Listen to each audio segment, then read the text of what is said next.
Dr. Steve Schutzer, a longtime orthopedic surgeon, co-founder and CEO of Upswing Health, a MSK program that is redefining how members can be supported and how costs for surgeries and expensive visits could be reduced.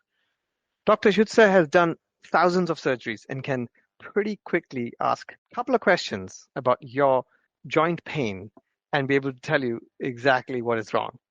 And he is passionate about improving healthcare costs and outcomes. Today, I'm so excited to have Dr. Schutzer join us on this podcast to delve into why MSK programs are important and where they are delivering impact to employers.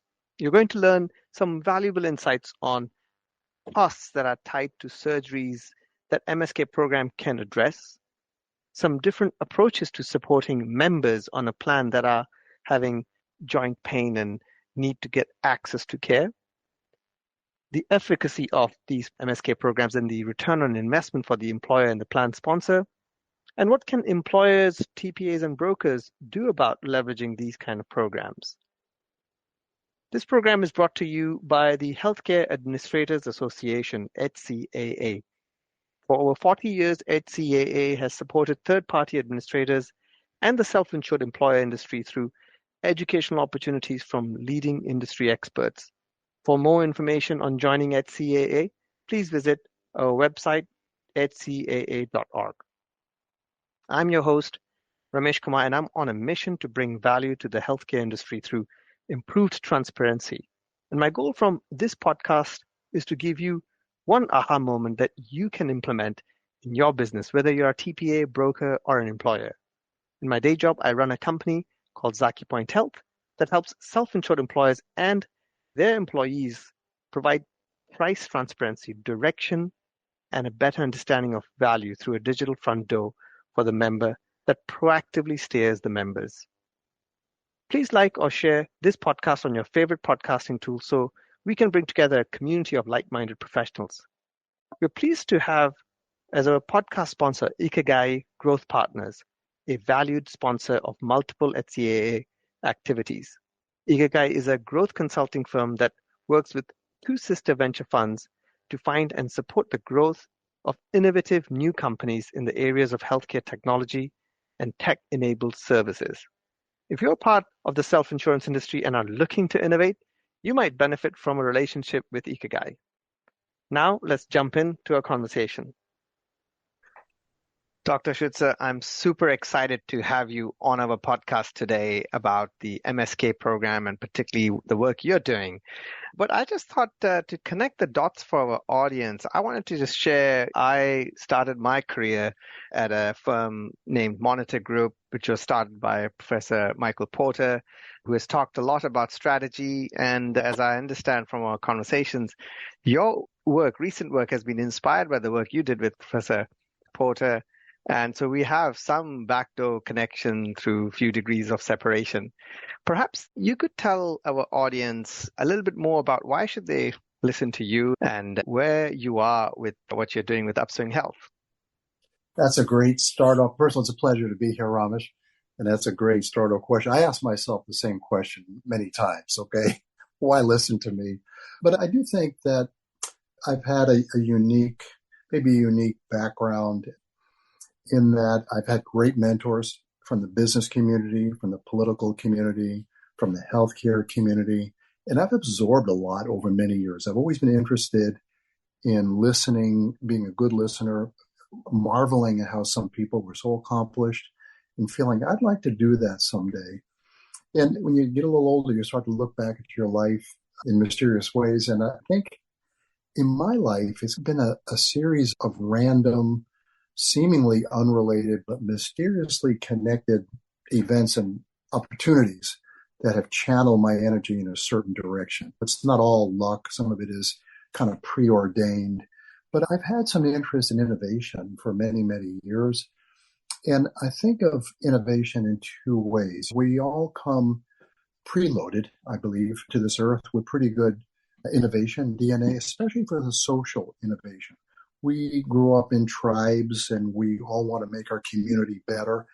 So I've had my finger in social innovation, building this center of excellence called the Connecticut Joint Replacement Institute. Now, why do I say that? We took 10 fiercely independent, fiercely competitive orthopedic surgeons, none of whom short on ego, as you can imagine, and we were able to bring them in, create a shared vision. We became a value alliance. We agreed to look at data. We agreed to standardize our protocols. That's really social innovation. You think about, we did this in 2006, 2007, way before others did. So as a founding member and president of that company for so many years, I had to read about social science, behavioral science, modification. How do you get people to see your point gently? None of this is by fiat, right? You've got to use data and certain tools. But so I've had my hand in social innovation for some time, but also the technical side, which is more maybe left brain and right brain. But early on in my career, Ramaj, I have a couple of patents on orthopedic implants. So I was involved with the device industry early on. So the combination of social innovation and technical innovation and always looking for a way to do something better and being self-critical. You've always got to be self-critical. I think that may give me some legitimacy, but it's yet to be proven maybe. You have a really well-rounded experience of being a clinician and surgeon and bringing that into a new innovation value-based model to now bringing this data and technology. So let's bring it closer to what our listeners are most curious about, why MSK programs are important. If you could put a context around this, how bad of a cost driver is this for self-insured employers?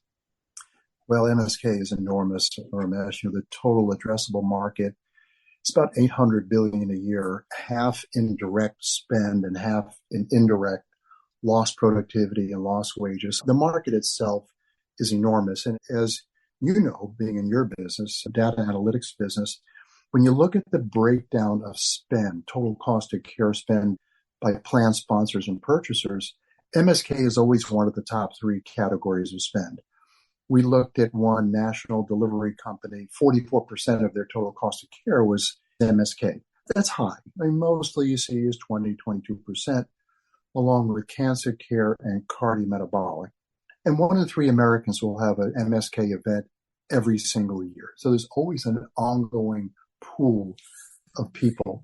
The other is that in contrast to cardiometabolic and cancer care, it doesn't take 3 to 5 years to show return on investment. With the models that we're going to talk about here, that it is so amenable to disruption and innovation. And we can show an employer in 1 quarter return on investment. So it's eminently fixable compared to the other service lines. Maybe if you can drill down, what are some of the specific problems here? As you were describing the extent of this problem, what are some of the specific problems you're seeing? You know, Ramesh, at the macro level, the problems with MSK delivery are the same for any other service line. It's access, lack of convenient access. It's a huge problem. Still, I mean, it's very, very difficult to see an orthopedic surgeon, difficult to see a primary care physician. Alignment, silos, fragmentation. Those are the problems that all service lines and all categories of spend are equally plagued by. And cost, affordability, lack of affordability. So those 3 problems are germane to all of healthcare. But the problem specifically with MSK, think about this, and you've had these issues, I have. You have an ouch moment, right? You roll your ankle. You have 2 questions when you have an injury or an event like that. Ramesh, you think, what do I have and where do I go? Right? Those are the first 2 questions in your mind. Did I break something? Do I need to run to the... And if you don't have a friend like me, that's an orthopedic surgeon, and I've got a lot of friends you can imagine, you do tend to run to the ER. Probably the worst place to go, when you roll your ankle, because you sit there for 2 or 3 hours, get an x-ray, they put an ACE wrap on it, and they say, go find an orthopedic surgeon. We have these walk-in centers now, these so-called doc-in-the-boxes, and actually the data shows that they're more expensive than an emergency room because they tend to see the patient back 2, 3, or 4 times. Or if you're lucky, Ramesh, you call your primary care doc, and they'll say, yeah, come in 2 weeks. And think about their plight in fee-for-service. They've got 15 minutes to see, for example, a comorbid, diabetic, obese patient in 15 minutes who says on the way out, Dr. Ramesh, my shoulder hurts. Well, They say, Steve, I've got to get an MRI scan. I've got to get them into physical therapy. I don't have the time to talk about this. I got to get them out of the office. So they get an MRI scan. Or sometimes people will go to see an orthopedic surgeon. We were talking about this earlier today. There's a little bit too much of the hammer and nail paradigm. There's too much surgery being done. But the problem is that patients are often off on the wrong pathway. Why is that important? 40% of the patients I see, Ramesh, come to me with the wrong diagnosis. They've already had a diagnosis, inefficient, low-value care. 50% of them have acute problems become chronic. And the irony of all of this, especially with MSK, I really do believe that we all come preloaded onto this earth with some pretty good healing software that, given time and advice, will heal ourselves. I can't say the same for the other disciplines, but for MSK, a lot of these problems get better with simple advice. You don't need an MRI scan. You don't need surgery. You don't need injections and so forth. So it's a question of getting the patient on the right path right from the start.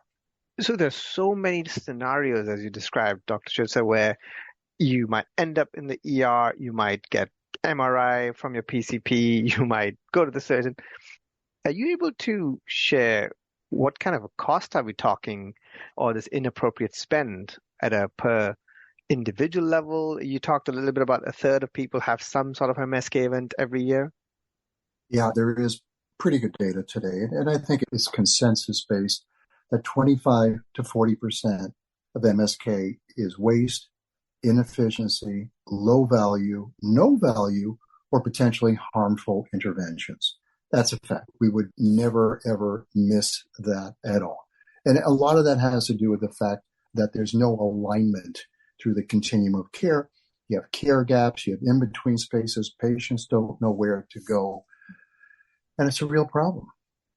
And so with these kind of complexities, it sounds like even the layer that the member, the patient, does not know which of those choices to take, whether it's the PCP, the surgeon, the specialist, or get the MRI done, or wait and see. So there's a lot of these complexities involved on how patients should deal with this. Let me give an example. We looked at some data from our lead client, a major state health plan, who spends $2 million a year, $2 million on ankle sprains, not fractures, simple ankle sprains, right? It's about $2,000 per ED visit. I mean, we can solve that with a $23 air cast from Amazon. $2 million a year on simple ankle sprain. And that's just ankle sprains. And unfortunately, if you look at the underserved population, Medicaid population, for example, not many private practices take Medicaid anymore, Ramesh. So where do these folks go for every time they get a sore this or a sore that? They run to the ER. I mean, they're the most expensive for orthopedics. So you can start to build a case that so much of what we're doing is inefficient, is wasteful, and some of it is harmful. And the 2 million that you mentioned for the ankle sprain alone, how big is that employer, just to put things in context? This is an employer with about 200,000 members, beneficiaries, about 200,000. Got it. So then how are you addressing this problem? What is the solution that you are putting in place? We spoke a little bit about Professor Porter, and we all stand on the shoulders of giants, and he's definitely a shoulder that I've stood on. He, Professor Kaplan, Professor Teisberg, they really are the architects of the value agenda that we all talk about now. And that really goes back 16, 17 years. Much of what they wrote about in redefining healthcare now people are actually looking at. But one thing we learned, Ramesh, years ago, when we built the Connecticut Joint Replacement Institute, we looked at the processes between the time you and I say, hey, I need my hip replaced. Between that time and the time I get you on my table, there are about 20 steps in that care path, right? And in our former institution, they would say, hey, let's do this, let's do that. You cannot tinker with these complex systems. We like to say you've got to blow it up and start over. And that's what we did when we built the Connecticut Joint Replacement. We started from ground zero, the way it should be, not the way it is, because you just can't nibble at the ankles. So my co-founder and I, Dr. Jay, as you can imagine, I'm a joint replacement surgeon. Jay Kimmel is an orthopedic sports surgeon. We said the same thing about building our company called Upswing Health. You can't tinker with it. Let's start over. And keep in mind that 90% of orthopedics is not operative.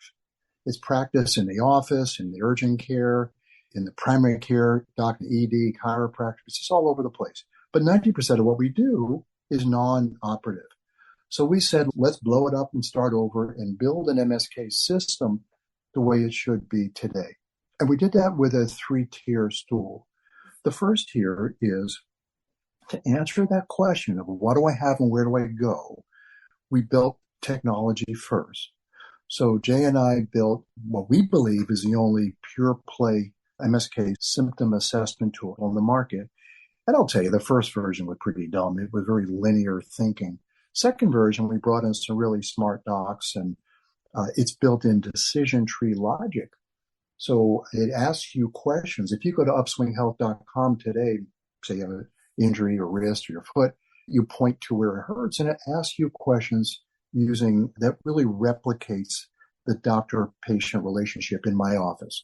Was there an injury? Where does it hurt? Does it click? Does it radiate? It goes through all of that, and it generates a differential list of conditions very quickly, in a matter of seconds, that gives the patient some idea what their problem is. The patient can then click on that problem, and they're instantly led to a series of PDFs. We wrote PDF, content-based, curated PDFs for 160 different orthopedic conditions that's written, and I don't mean to be disrespectful, but it's written at an 8th grade level. Why? Because if you go to, I won't mention the names, but certain other sites, you read that, you think you're going to die of bone cancer. The last line is, this could be cancer. You better run and go see somebody. It could be 1 in 10 million. So we wrote it at a very simplistic level. Patients love it. Google loves it. We're ranked #1 for 10 of our conditions. But patients get some insight. In that PDF, Ramesh, is when do I need to see a doctor? When do I need x-rays? When do I need an MRI scan? Click on another button. It gives them some exercises, some self-help tools to start stretching their shoulder, start strengthening their ankle independently.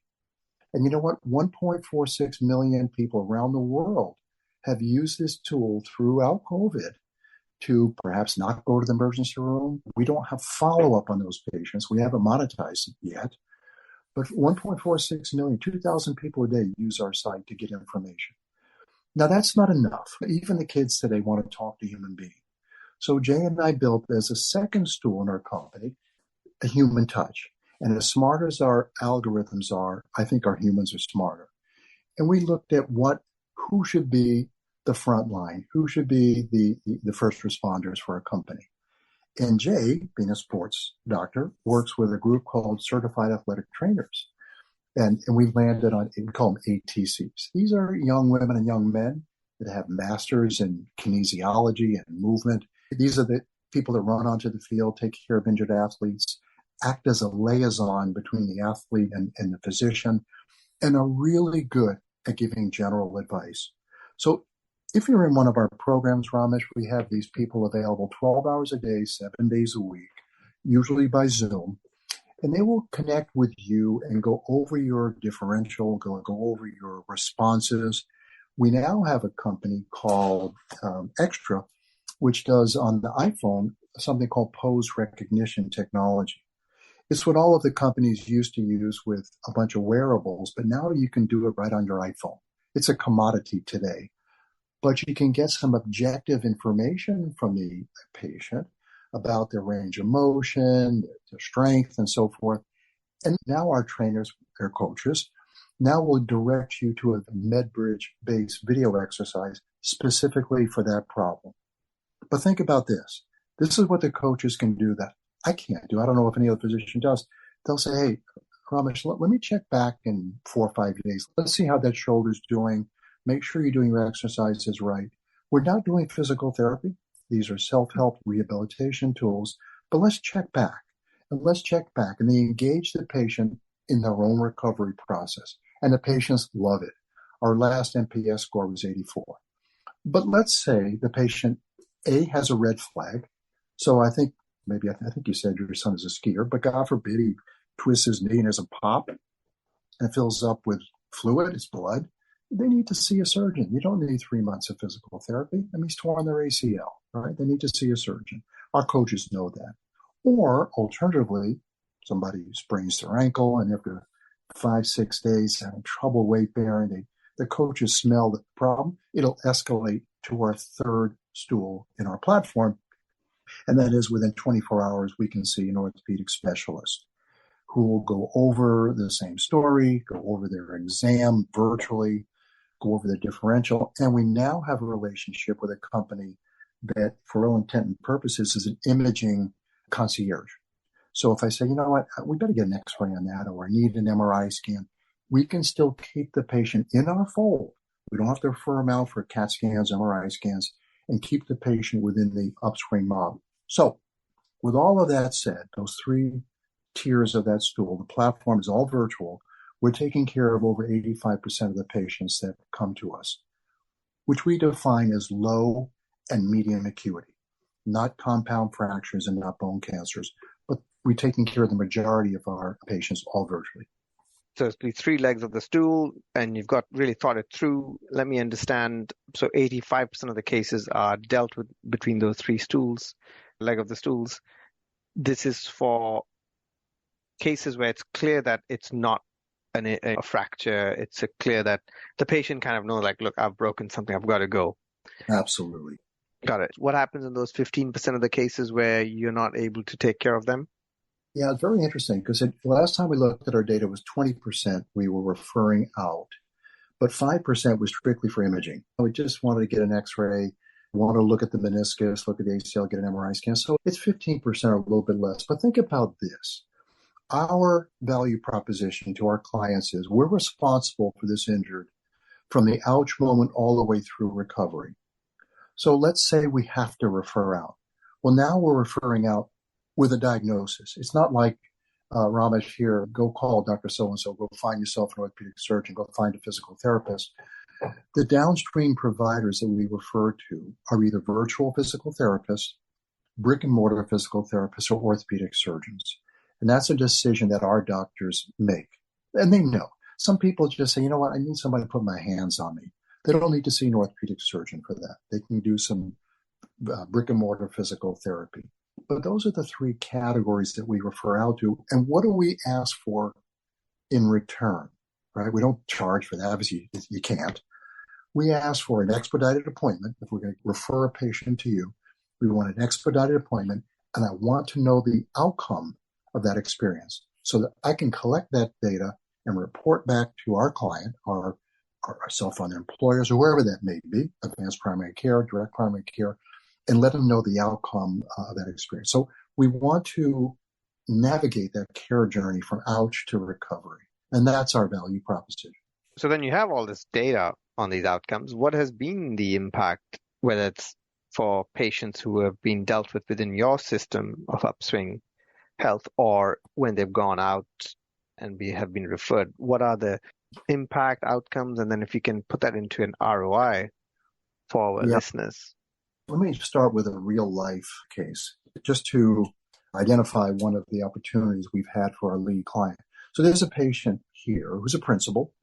She had a right shoulder problem. She saw an orthopedic surgeon, had MRI scan. She was told she had a rotator cuff and was scheduled for surgery, Ramesh. She heard about this benefit through her employer and reached out to Upswing Health, reached out to her coach, answered her questions. The coach took some measurements and said, this sounds like frozen shoulder to me. In other words, adhesive capsulitis is the orthopedic name, but frozen shoulder is a common name. And you know what? Let me escalate this to one of our orthopedic specialists. So the patient did that, and sure enough, we looked over the MRI scan. I wasn't the one, but she had a little ripple in the rotator cuff, but she had an adhesive capsulitis, frozen shoulder, arguably the worst patient to operate on because they don't get better, they get worse, right? What she needed was time, some anti-inflammatories, and some hand-on guidance and structured physical therapy, right? And she got better without that. So we have plenty of patients like it, but this is a patient who we saved our employer $35,000, not insignificant, maybe more, but we saved the patient a world of hurt, right? The rotator cuff ripple she had was characteristic of age. I mean, I'm sure I got rotator cuff problem. We all do at a certain point. But frozen shoulder is a very specific diagnosis and generally is treated without surgery. So that's just one case to highlight what we do. But I'll give you some numbers. So we did a pilot study with a large client, a state health plan, and we ran that pilot for 15 months. The model that I had, the three-legged stool I just mentioned to you, Upswing Health, we ran that model for 15 months. I must say we paid for it. It was a no-cost study. And when we call it timeout after 15 months, and we asked our client to then do a dive into the data. And they have a third-party actuary. We had nothing to do with the data. It was obviously hands-off. But the actuary reported back some data. It was about a year ago now. And what we found, it's one thing to say the model works, but it really is good to have data that corroborates it, right? Otherwise, you got nothing. And what we found in the aggregate is that the patients that use Upswing Health had a 38% reduction in orthopedic encounters over the course of that 15 months, which saved our client $1,100 per member. And when we break that down, I'm going to look at some of my notes, 49% less surgery, 25% less ER visits, 21% physician visits decreased, 46% less physical therapy and chiropractor, 61% less injections, and 38% imaging. So these numbers aren't perfect, Ramesh. They're claims-based. You could go up and down and say, but it tells a story, right? Whether the numbers are specific or not, it tells a story. And the way we were to corroborate to some extent that, Ramesh, is that we did a survey of the patients that used our model. And here's what they said. 59% told us that had they not had Upswing Health, they were going to the ED or to urgent care. That's what they said. 46% said had they not had Upswing, they were going to see a physician for that problem. So it corroborates the data that we got from our client. So the model works. And I think in the next 3 to 5 years, most major service lines will become virtual first because we can solve many problems virtually. And if we can't, Ramesh, we can at least navigate the patient on the right pathway towards recovery. The underlying numbers that, as you're sharing, they all range from 40% reduction to 60% reduction, where there was injections to ED visits to whatnot. It seems like there's just an overall overutilization.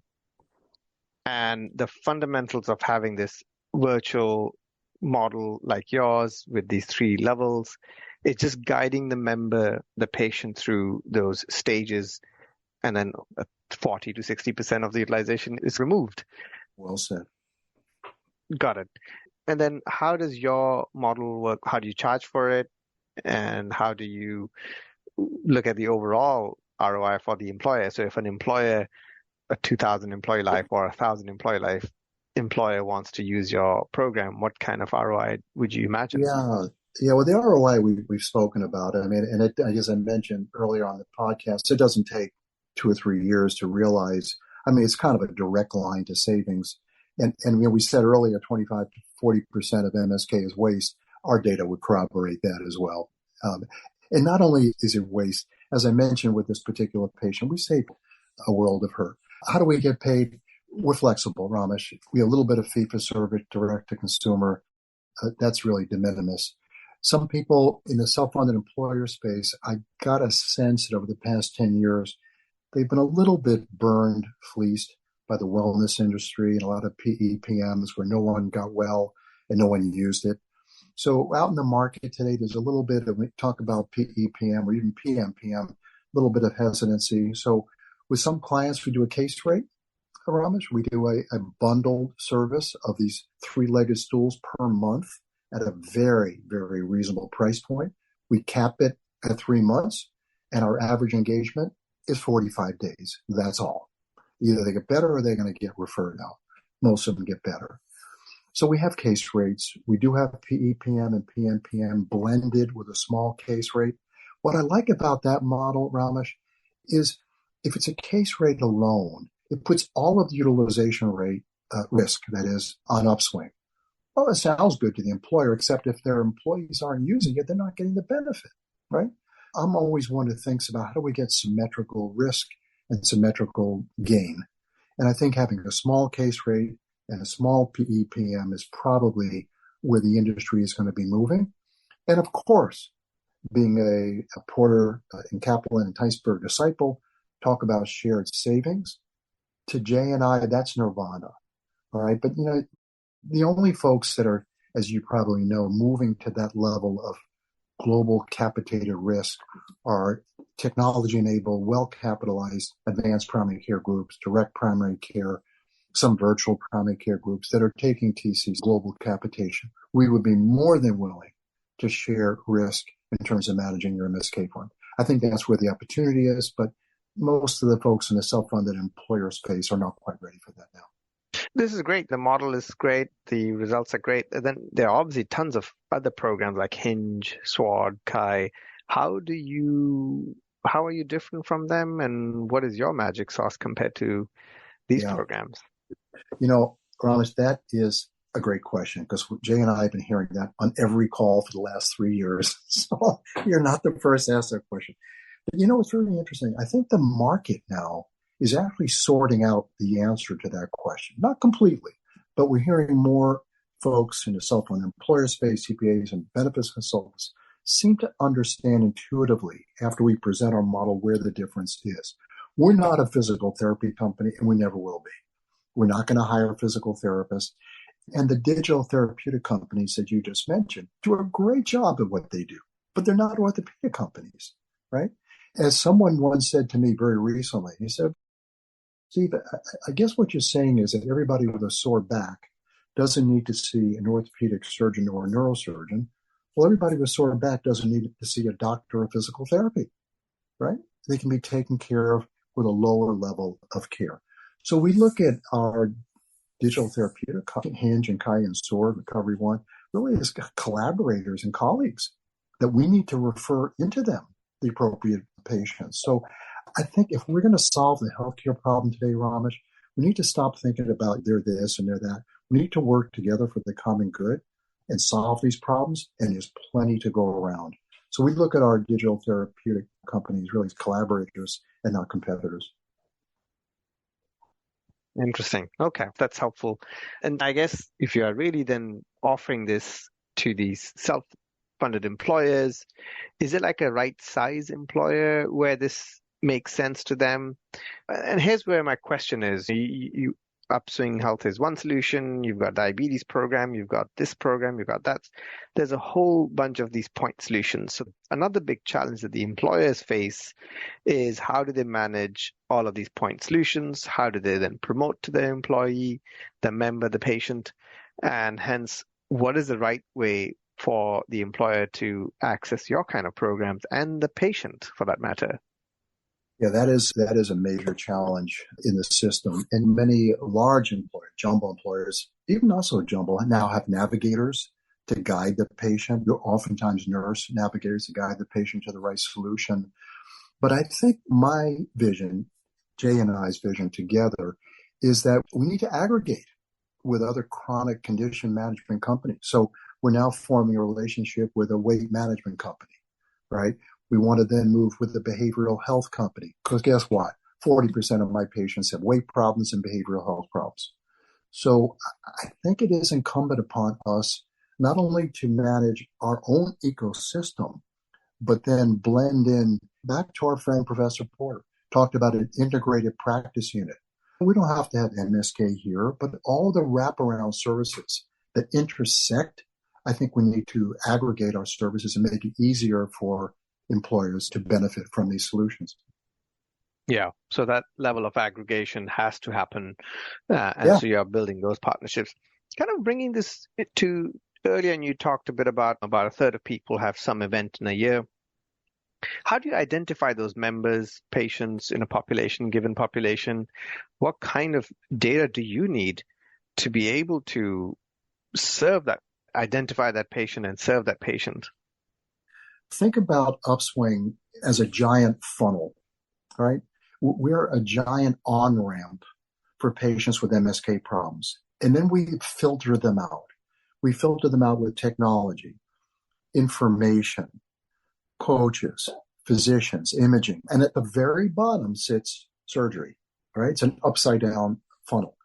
So we filter them out through using our technology. The patients come to our site and answer these questions. It's pretty good. We've actually tested these algorithms. Now, I mentioned before, Ramesh, really quickly, that we're on the second version. We've tested this in the office with orthopedic surgeons and orthopedic PAs, and the concordance rate was 75%. That's without touching anybody, without any imaging. We're now in the final throes of building version 3, which is going to have imaging built into the symptom assessment tool. Now we think our accuracy will probably be in the mid to high 80s. All right. So we filter them out through that. But patients come to us with MSK problems. We don't, if they're in one of our programs, they have to enter some credentialing information to be credentialed and so forth. So, Dr. Schutzer, do you imagine giving this virtual diagnostic tool that you described that you have developed for free to all health plans and TPAs and listeners on this podcast? If they get excited about what you have, are you willing to offer just that diagnostic to them, or how does that work? What can they do with you? Yeah, that's another great question. And just as I indicated our flexibility in terms of our payment models, we're also flexible in terms of the offering. Some companies do want a SaaS product only. They just want the technology. Thanks. And we understand that. Arm certain primary care docs, that may be all they want. They've got their own orthopedic relationships. They want to be educated. And for a very small PEPM, we can white label our SaaS. Some people just want the technology and the coaches. They have their own doctors. Thank you very much. And some people want it flipped around. They want just the orthopedic specialists, right? So the model is, and then there's a whole enchilada. So I think our flexibility is resonating in the market. But yeah, if anybody's interested in purely in our symptom assessment algorithms and tool, we can have that conversation as well. Wonderful. This is so many different ways they can actually take away the things they can do, particularly to address this massive problem of MSK. Yeah. If people want to get in touch with you, how do they get in touch with you? Yeah, they can use my email, sschutzer, SSCHUTZER at upswinghealth.com. My cell phone is 860-212-2864. I'm easy to reach. And I do think, Ramesh, the work that you're doing and your community that might be listening to this really have an outsized opportunity now to really make this happen, especially under the new structure of the Consolidated Appropriation Act, the TPAs getting the employer their data, the EBCs getting their data, creating the appropriate plan design, looking at the information that you create with your company, ferreting out the insights, the outliers. We're all part of this solution. But I do believe that the folks in this ecosystem of the TPAs, your brokers and consultants, and your data analytics companies right now have an incredibly outsized opportunity before the window closes on all of us. Yeah, no, I get super excited about all these innovations and how these innovations could be brought in front of that patient, that member, That's right. and also those employers who are paying arm and a leg for this, which ultimately we are paying as consumers through our employers. So how do we bring these effectively is a really big goal of mine as well. So thank you very much for taking the time today and discussing this with our audience. Yeah, thanks, Robert. It's my pleasure indeed. Good luck with your venture as well. And I would like to thank Ikigai Growth for sponsoring this show. Please join us again for another podcast in the series brought to you by HCA's Voices of Self-Funding. Please like and share so we can build a community of like-minded people and tell us about topics that we should bring to you next. Please watch your email for updates on upcoming guests. I'm your host, Ramesh Kumar of Zaki Point Health.